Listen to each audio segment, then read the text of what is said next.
Guys, ఈరోజు మనం చేసే స్పెషల్ పుల్లటి మామిడికాయతో సూపర్ టేస్టీ చేపల పులుసు చేయబోతున్నాం.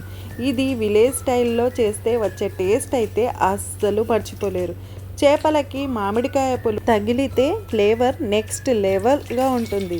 దానికోసం అయితే నేను ఒక గిన్నె పెట్టేసుకొని దాంట్లో ముందుగానే కాల్చుకున్న ఉల్లిపాయ పేస్ట్ని అయితే వేసుకున్నాను. అలాగే పొట్టు తీసిన మామిడికాయ ముక్కల్ని కూడా వేసుకొని మంచిగా ఫ్రై చేసుకోవాలి.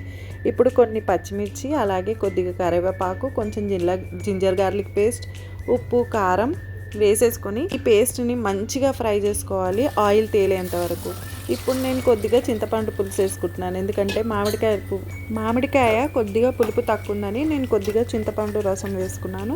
ఈ చింతపండు రసం బాగా మరిగేంత వరకు ఉంచుకున్న తర్వాత కొద్దిగా కొత్తిమీర అయితే వేసేసుకోండి. ముందుగానే నేను చేపలను అయితే మంచిగా ఉప్పు పసుపు వేసి వాష్ చేసి పెట్టుకొని ఉప్పు, కారం, అల్లం ఎల్లిగడ్డ పేస్ట్ మంచిగా కలిపి పెట్టుకొని ఒక 5 minutes అయితే పక్కకు పెట్టుకున్నాను.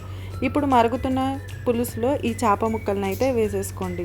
వేసుకున్న తర్వాత కొంచెం జీలకర్ర, మెంతులు, ధనియాల పౌడర్ని అయితే వేసుకొని సిమ్లోనే కొంచెం మరిగించుకోండి. హై ఫ్లేమ్లో వేసుకుంటే చేప ముక్క విరిగే ప్రమాదం ఉంది. అయితే ఈ వీడియోని స్కిప్ చేయకుండా చివరి వరకు చూడండి.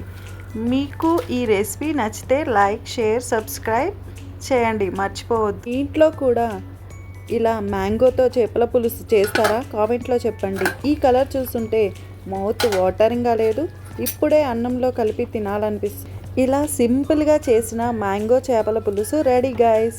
మీరు కూడా తప్పకుండా ట్రై చేసి ఎలా వచ్చిందో కామెంట్లో చెప్పండి. Swapna SS vlog. Okay, bye.